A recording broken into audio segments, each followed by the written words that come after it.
Hi, I'm Nancy Mahoney, and I'm going to show you a precision piecing tip. I like to do a lot of precision piecing, and one of my favorite blocks is a feathered star block. In this particular feathered star, we need to cut units that are going to be 1.5 inches square. And there's a lot of different ways to make half square triangle units, but since these are kind of tiny, I like this method the best. Because with this method, I'm going to cut strips, sew them together, press, and then cut out my units to the exact size. With some of the other methods, you're going to draw a line on your squares that you've cut, then you're going to sew on a quarter on each side of the line, cut, press, and trim. So you're really ending up in the same place, but you've taken a lot more steps to get there. So the first thing I'm going to do is I'm going to start out with two squares that are the same size, and I'm going to place them either right sides up, both of them right sides up. They can also be wrong sides up, right sides together, or wrong sides together. Because they're squares, it doesn't matter. My first cut is going to be diagonally from corner to corner, so that I'm going to end up with two pieces, and here's one set of squares, or triangles, and the other side I've already cut into the strips. So let me show you how that ends up. So if I put that together, so here's that other side. If I flip these all over, it'll make more sense to you. So there's the other side where I've cut this, and for this particular block, I'm cutting them 2 1/4. So I've done my initial cut, and then I've measured over 2 1/4 and cut, measured over 2 1/4 and cut again. I would do the same thing on the other half of this triangle.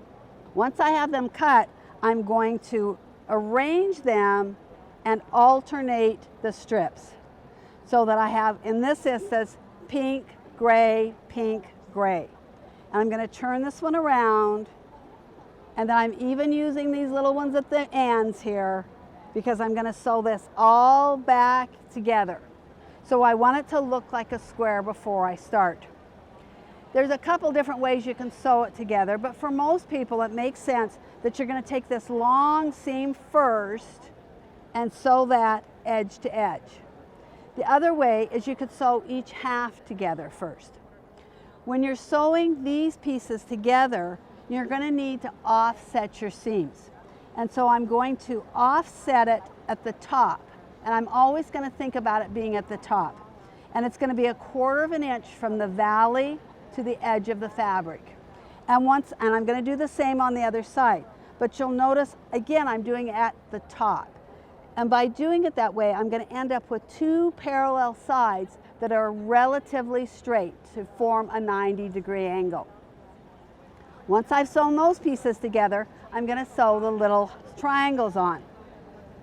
And that's what I have here. Here I am ready to sew my little triangles on. And you'll notice this is relatively straight. It doesn't have to be perfectly straight. And then my gray triangle goes on this corner, offset by 1/4 inch, and the other one is up here, offset by 1/4 inch. And I'm going to sew those seams. Now you'll notice it's getting kind of skewed and kind of funny looking down here. Because when we cut the seam, or cut the pieces apart and sewed the seam, we've taken up 1/2 inch. So it's not going to match down here in this corner. So here's what my strip set is now going to look like. I've got all my strips sewn together, and for every pair of squares, you're going to end up with 2 of these. Now I'm going to cut my units. So I use a square ruler. It's really important to use a square ruler because you're always going to place the diagonal line on the ruler, that 45-degree line, on a seam line. And if I'm cutting 1.5 inch units, I'm going to make sure I have fabric beyond the edge of my unit. I'm going to cut it up and cut it across, and that's going to release that unit. So I have one here that I've started to cut. I'm going to show you that again, the actual cutting of it. But while I have this one out, I want to mention I'm going to cut here, and then my next unit comes over to cut here, because I'm always placing the diagonal line on my ruler on the seam line. 3 would become over here, and 4 would come up here. So let me show you on this strip set that I've already started to cut. So you can see I've cut my first row and I've cut a couple pieces out of the next row.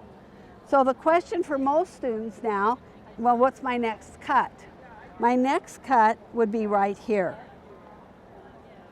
So I'm aligning my diagonal line of my ruler on the seam line, and I'm going to cut up to the corner of the ruler, and I'm going to take a little plunge cut and I'm going to cut across. It's always the same the way you're doing it, except I didn't get quite all the way into the corner. There we go.